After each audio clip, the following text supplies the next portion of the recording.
Welcome to The Explainer. You know, when you go to the gym, you're probably focused on your workout, right? But behind the scenes, there's this whole hidden system working to keep you safe. Think of it like an unseen shield. That's what we're diving into today. So let's just start with this question. Is your gym really as safe as you think it is? I mean, what actually happens when things go wrong in a place that's supposed to be all about health and getting stronger? Who's responsible? And what's the game plan to stop accidents before they even get a chance to happen? All right, so here's how we're going to tackle this. We'll break it down into 5 key parts. First, what even is risk management? Then we'll look at the 4 steps to make it happen, where to spot the usual suspects when it comes to gym risks, how to actually control them, and finally, why paperwork is your best friend here. Okay, let's jump right in. What is this risk management thing? Because, it sounds kind of like a stuffy corporate buzzword, but it's really not. It's way more than just a vague idea of being careful. It's a real structured commitment to safety. So if you look up the textbook definition, yeah, it's a business thing. It's about protecting a company's money. But in a gym, it's so much more personal. It's really about the formal, deliberate process of making that space as safe as humanly possible for every single person who comes in.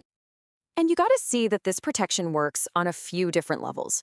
I mean, number one, without a doubt, it's about keeping the members and the staff safe. But here's the thing. When you do that, you're also protecting the gym itself from, legal trouble. And on top of that, you're building a reputation for being a quality professional place. See how it's all connected? Okay, so how do you actually build this safety shield? Well, it's not something you do once and then just forget about. It's a living, breathing thing, a continuous 4-step process where each step flows right into the next. And here they are. Identify, assess, control, and monitor. It's a cycle, right? You find the potential problems, you figure out how serious they are, you put a fix in place, and then, and this is key, you keep an eye on it to make sure your fix is actually working. Let's break them down. First up, identify. This is all about putting on your detective hat and just looking. You're actively hunting for anything that could possibly cause harm. Now, some things are super obvious, right? Like a frayed cable on a machine. But it's also about the less obvious stuff, like confusing instructions on new gear, or even just the layout of the gym floor. Is that dumbbell rack right in the middle of a major walkway? That's a risk. Okay, so once you've spotted a potential problem, you move to step 2, assess. You have to kind of weigh it out. You ask yourself 2 simple but really important questions. 1, how likely is this to happen? And 2, if it does happen, how bad is it going to be? A wet spot on the floor. Pretty likely someone could slip, but the injury might be minor.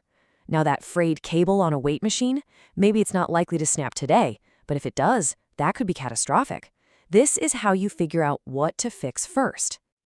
Step 3, control. This is where you actually do something. Based on your assessment, you make a strategic move. For that scary frayed cable, the move is simple. Take the machine out of service. Now. You've just eliminated the risk. For the wet floor, you can reduce the risk. Put up those yellow signs. Mop it up. Or for some things, you might transfer the risk, which is basically what insurance is for. It's all about choosing the right tool for the job. And that brings us to the final step, monitor, which is what makes this a cycle and not a checklist.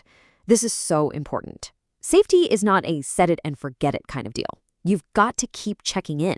So you put up the wet floor signs. Great, but are people still slipping? Maybe the signs aren't enough. Maybe the floor itself is the problem. You have to watch, see if your fixes are working, and be ready to tweak things. All right, so we've got the 4-step process down. But where, practically speaking, should you be looking for these risks in a gym? Where do things usually go wrong? Well, you can usually group them into about 6 main categories. You've got the obvious stuff, right? The equipment and the building itself. But then there's the less obvious stuff, the human element. Things like, did the gym even ask if a new member has a heart condition before they started?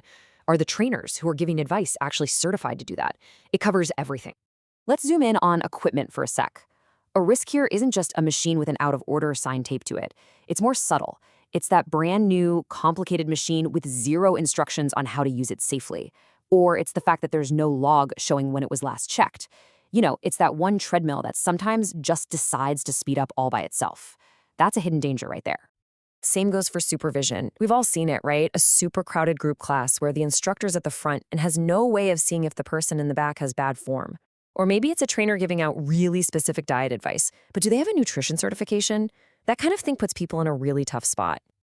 Okay, so you found a risk, you figured out how serious it is. Now what? What's the game plan? Well, you've basically got four main strategies in your playbook. And this really lays out your options. First, you've got avoidance. That's just deciding, you know what, we're not even going to offer that, too risky. Then there's reduction, which is the most common. That's things like making spotters mandatory or putting down rubber mats. Next is transfer. That's getting insurance to cover the financial hit.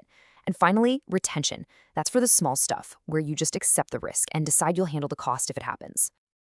All right, last big piece of the puzzle. How do you prove you're actually doing all this stuff? Well, you know that old saying, if it isn't written down, it didn't happen? In the world of safety and liability, that is the golden rule. The answer is documentation. And look, this isn't just about making people fill out boring forms. It's about creating proof. Think of it like a medical record, but for the gym safety. It's the tangible evidence that shows you're taking this seriously. It's your proof. And these are the big ones you've got to have. Things like screening forms when someone joins, incident reports for when something does go wrong, training records for your staff, and, of course, maintenance logs for the equipment. Each one of these is a layer in that safety shield. It's what turns a good idea about safety into an actual working practice. Because at the end of the day, a really solid, well-documented safety plan, it isn't just about dodging lawsuits. It's a sign of professionalism. It's a sign of quality. But more than anything, it's a sign of respect for every single person who walks through that door and trusts you with their health. It shows you care.